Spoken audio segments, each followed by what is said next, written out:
And we're live. This is Gavagai. I'm here with Trey Jadlow once again.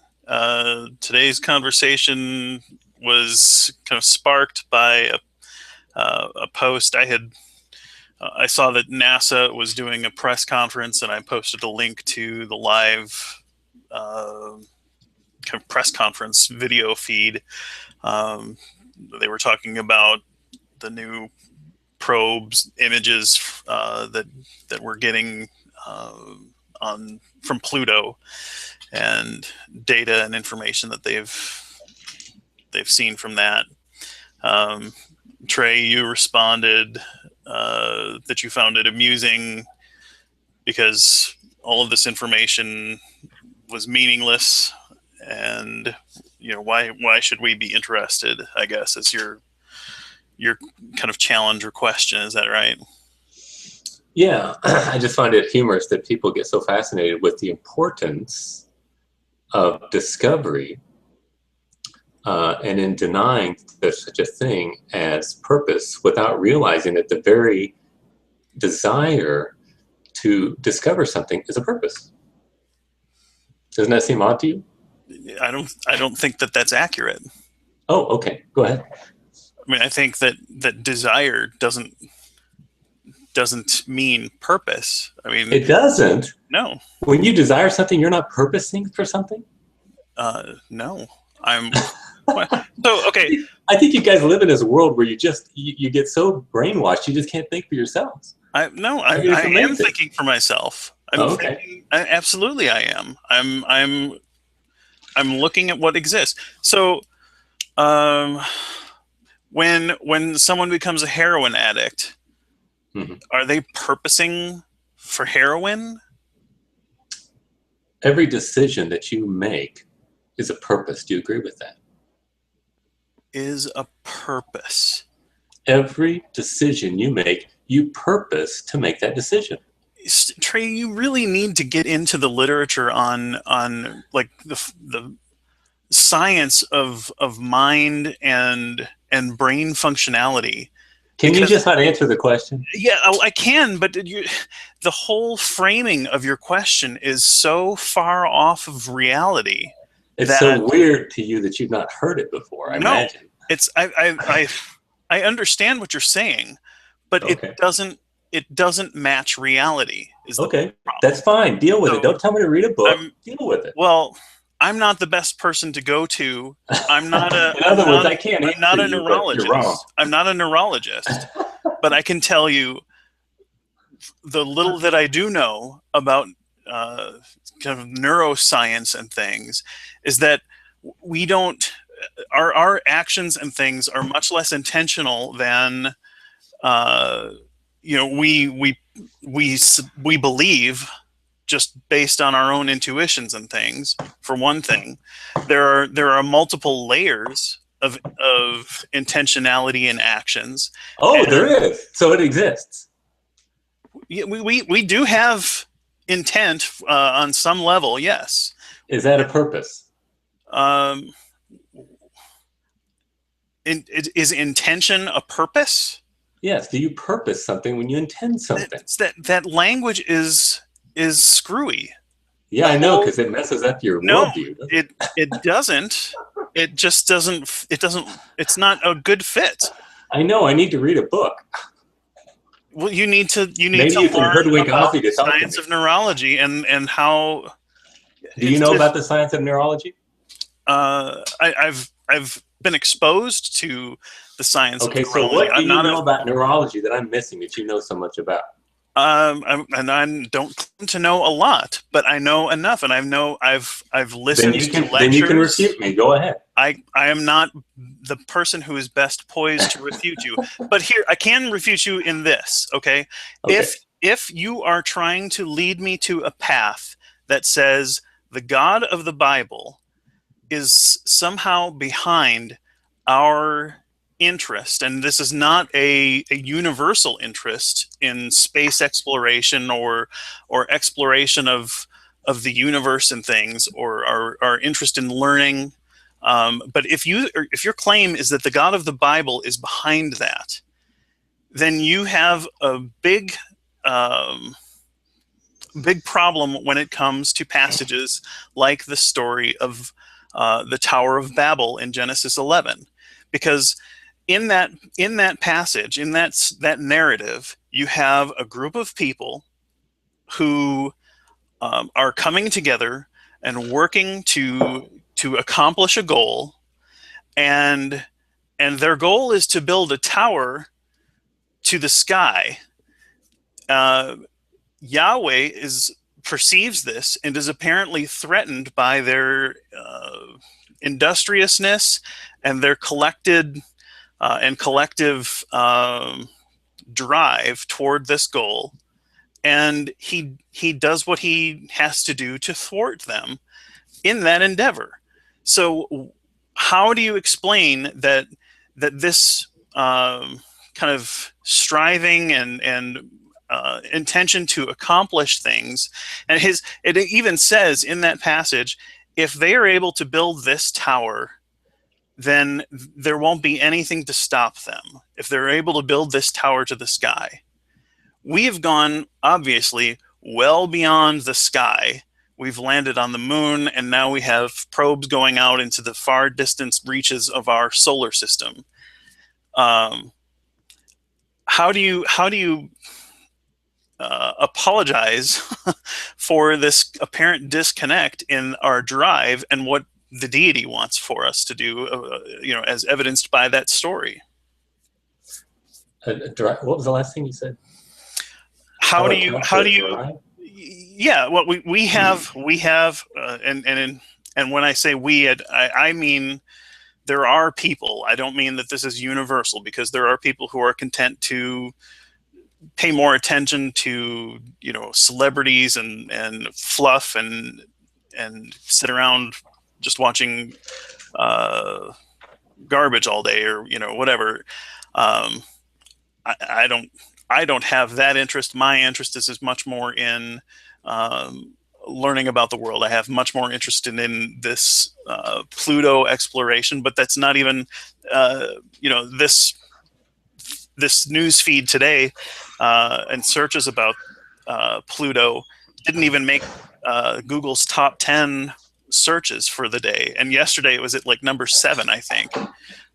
First images, clear images of the planet, or dwarf planet that mankind has ever gotten, and it doesn't even make the top 10 of searches. That is interesting. And I'll bet you the Kardashians. Yeah, it was that kind of stuff. I guess the number 1 yesterday, I think, was something to do with that Texas conspiracy theory about the military operation. I forget what it's called. Jade Helm. Yeah, that's the one. Yeah. That was number 1 yesterday. Wow. Well, I sympathize with that. But that's really beside the point. I mean, even if if I didn't have an answer for the Tower of Babel question, would that make any difference either way? Well, if your claim is that we have this purpose. No, that's your claim, though. That's my problem. That's what I want. No, I don't claim that we have that purpose. Yes, you do. No, I don't. That's your claim. You claim that a purpose exists, though, right? No. I claim that there is no such thing as purpose in this existence in which we have. No, there's really not. We are as rational and conscious beings. So why are we having this hangout right now? Didn't you purpose to do this hangout? Yeah, I'm as a rational being, I chose to participate in this hangout. Yes. So there is such a thing as intention. Yes, there is such a thing as intention. Okay, so that is the purpose. When you intend something, you purpose something. Yeah, right? I created the purpose. Okay, it exists, right? I created the purpose within this small context for this conversation, yes. Well, you expressed a purpose. You didn't create purpose. Absolutely, purpose. I did. You are a purposive being, right? No. I am a being that Okay, is listen, rational and thinking, and I do make some choices right? consciously, and I make a lot of there are a lot of actions that I make that are not conscious, and things that I do just intuitively. There are things that I Right. do And they're all without toward existence, much right? intention or thought at all. I'm sorry? They are all geared toward the goal of intent, purpose, existence, right? Well, no, it's not a goal. It's just that's How long do you want to live, Gavagai? as long as I'm living comfortably and happy. So you want to live. As long as I'm comfortable Is that a goal for you? and happy. Is that a goal? Yeah, it's a desire that I have. And it's a goal, right? Yeah, I mean, you could say that it's a goal for me. Yes. Okay, so but all it's based, sentient creatures are programmed to want to live, right? No, there's a biological and evolutionary. Here comes the magic talk. Because it can be turned off. It can be turned off, can't it? So if it's turned off, is there something wrong with someone? It's not the standard model for our species. I think we've had this conversation before. If your friend were contemplating suicide, what would you do? I would try to. Well, it depends on their situation and what they were doing. You know, I mean, we had this exact same conversation, didn't we? I remember. Well, I mean, you've had it with other people as well, and life is not absolute as far as whatever. I mean, it's we desire to live as biological creatures who have evolved. So we're programmed to live, right? No. How come we all have the same goal? You're using language. And if somebody doesn't have a goal, there's something wrong with them. Our whole society is centered around the sanctity of existence. All of our laws are centered toward that. Your speed limit laws are are aimed toward the sanctity of existence. Why is that? We desire to live. That's part of what makes us human. That's right. You are programmed to live. Now you're using that word, don't you? Well, yeah, because I disagree with the use of that word. I know because it smuggles in an idea. Absolutely. It smuggles in a concept that you can't establish. Oh man, you cannot get away from it. That's the problem, my friend. No, and again, you constantly are turning away from this idea, from a biblical perspective, because there's nothing in the Bible that suggests what you're suggesting, and in fact, what do you mean? What do you mean?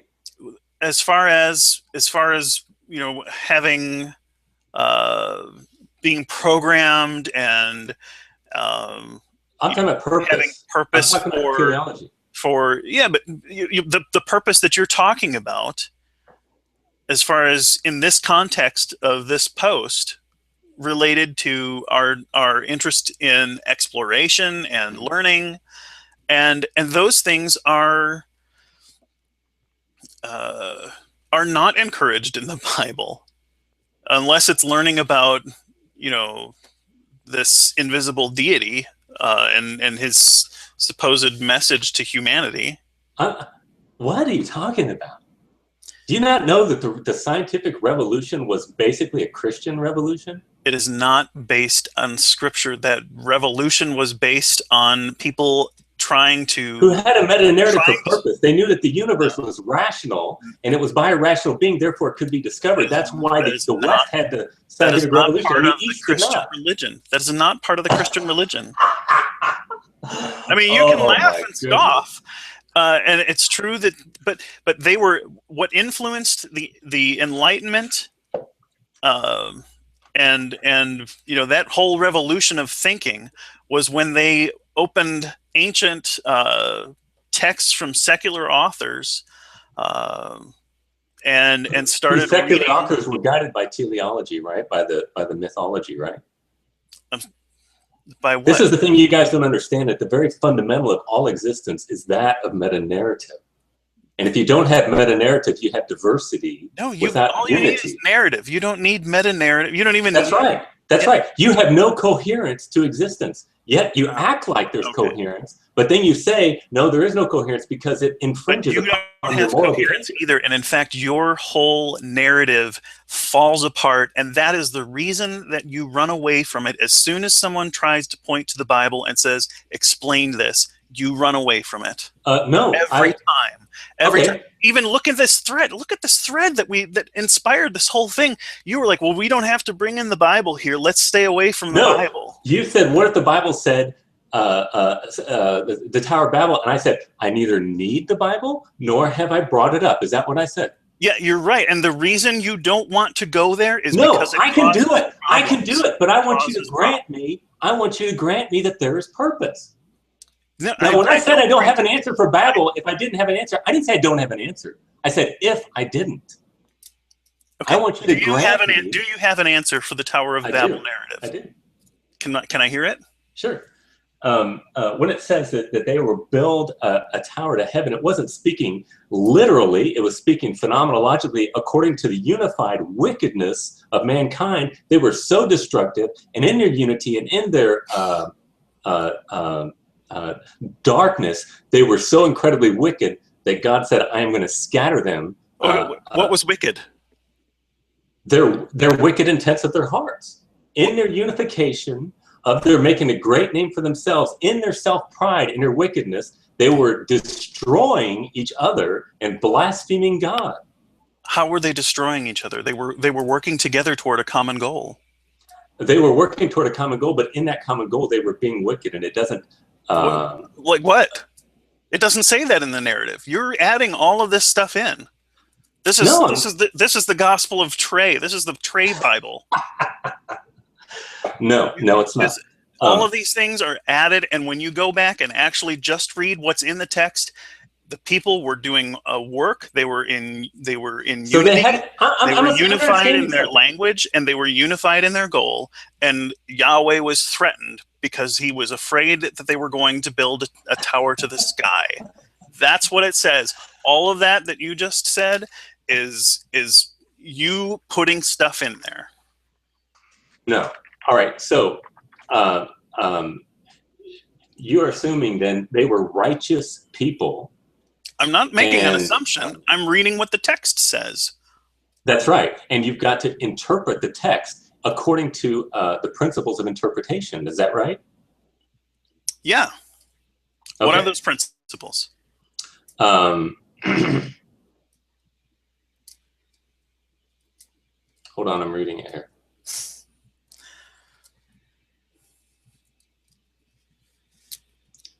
Okay, come, let us make bricks together and bake them thoroughly. And they said, come, let us build ourselves a city with a tower that reaches to the heavens so that we make a name for ourselves. Otherwise, we'll be scattered over the whole earth.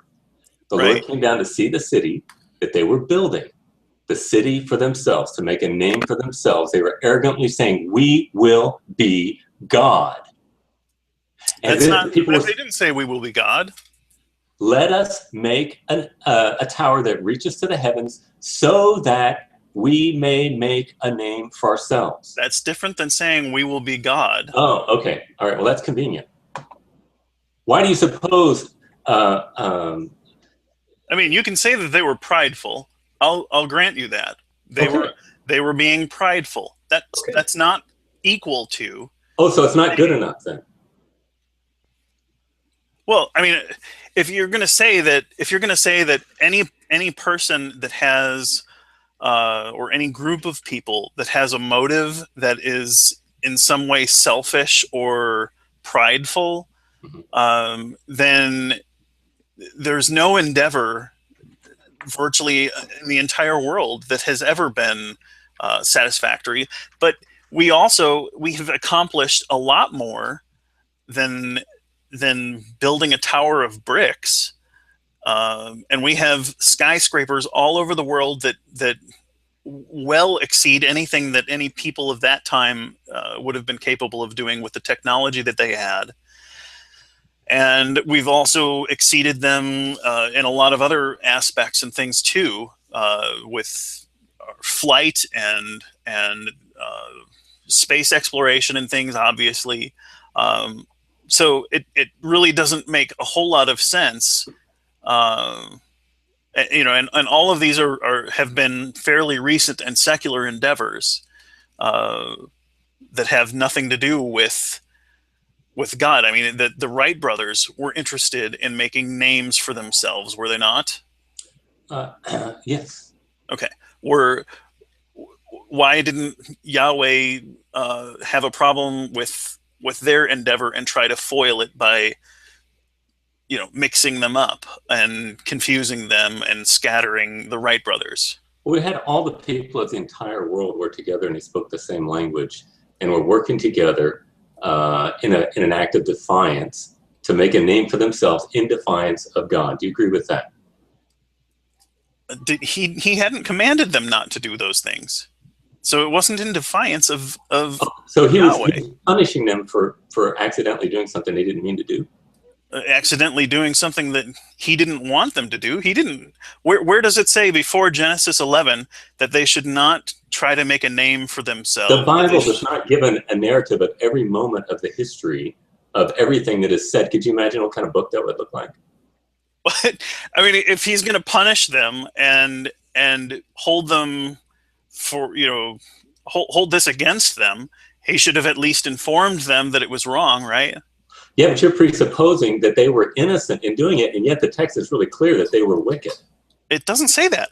It says, let us build a city, build ourselves a city with a tower that reaches to the heavens so we make a name for ourselves. Yeah.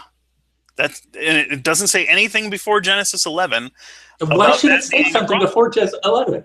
Because they were so wicked, they speak the same language, that nothing will be impossible for them. What he's talking about is their wickedness as being unified. You know that unity always trumps diversity. Do you realize that? Unity trumps diversity. In other words, let's say, I mean, this is one of my pet peeves. This is one of the let's take a look at this. California has one of the most diverse economies in the world, really. I mean, their economy is diverse. They have film, they have agriculture, they have technology, they have medicine. But you're saying if they had a more homogenous no, that's not what I'm saying. Okay, so in some cases, homogeneity does not trump diversity. Yes, that is an important point. Yeah, I'll grant that. I am saying that people who are unified with a common goal are much greater than a people who are diversity with no common goal. Does that make sense? I would disagree. Think about a sports team. You've got one sports team that's very unified. They have a very clear material plan. They have a coach that coaches them well, and they're all together and they're in the same spirit, and they want to win. And you got another team that has no coach whatsoever and no plan to win. Which one's going to win? Oh yeah, the team with the plan, the unified one, right? Absolutely, yes. Within that context. Okay. Now, do you know what the motto of the United States is on our coinage? In God we trust is the motto that's there now. That we also had a motto that was E pluribus unum. Yeah, you know what that means? From many, one. That's right. Unity out of diversity. Out of many diversities, we are unified into one. Do you know what university means? We've discussed this in the past. I mean, you're talking about like the etymology of the word university. Oh, that's what it means. It's two words crammed together. Refresh my memory. Unity and diversity. When we go to college, when we go to university, we're supposed to go and learn how to take all the diversities of existence and the different disciplines of existence and unify them into a whole. That's what it's all about. That's what education is all about. So when you give somebody who's got the ability to unify the diversities, diversity is beautiful, but it must have a matrix in order to bring it together to unity. And when you're unified, you have an incredible power to do whatever you can do. Okay, so look at Alexander the Great. That was his passion. He wanted to unify the entire world. So as long as you can do that, it doesn't matter if it's true or not. It doesn't matter if it's real or not. As long as you can do that, seems to be where you.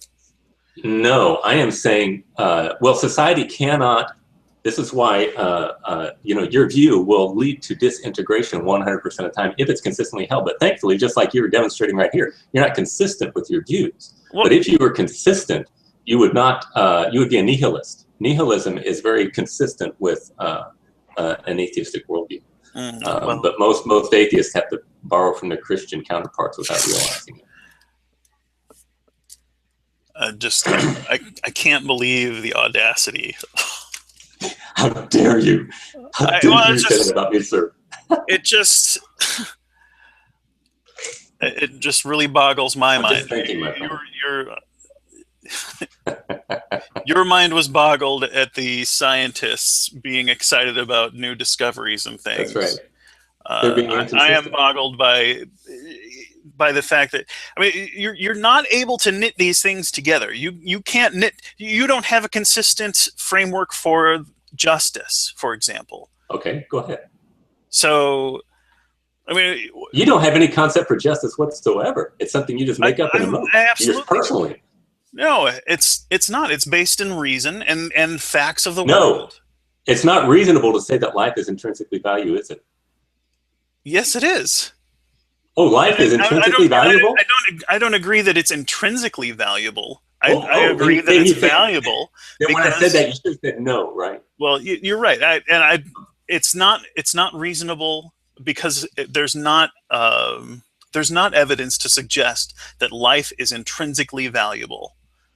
Okay, there's justice, nothing to back that. It's just an opinion. It's not a fact, right? There's a fact that humanity and most living organisms do value and do have a biological foundation that gives us a desire to live and survive and be healthy and well. So the purpose is to live. It's not a purpose. You're laughing. Oh man, this is fun. Come on, Gavagai. I mean, so, one of these days, I think it's going to get through to you. Do you have does your vision impairment that causes you the need to wear glasses, is it your purpose to have impaired vision? What are you talking about? Yeah.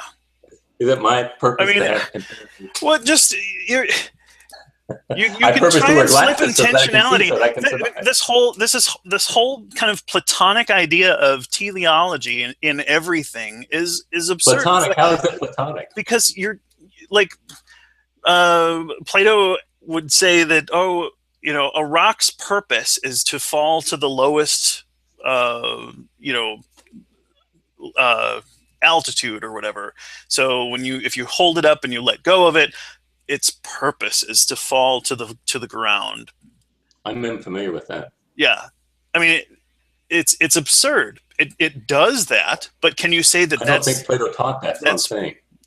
Well, I forget. It's this whole something like that idea of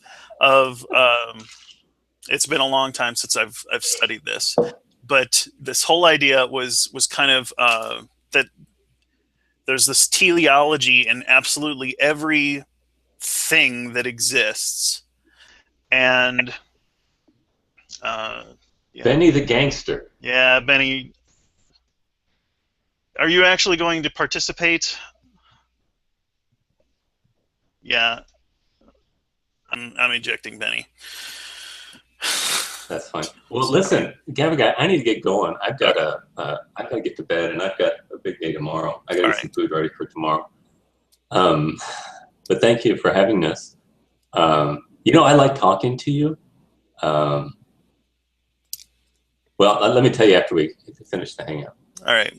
Yeah, I enjoy talking with you too, Trey. Okay. I do wish that I think you're good at really turning the tables back on your interlocutor, and I mean it's a tactic and it's a useful device, but I think that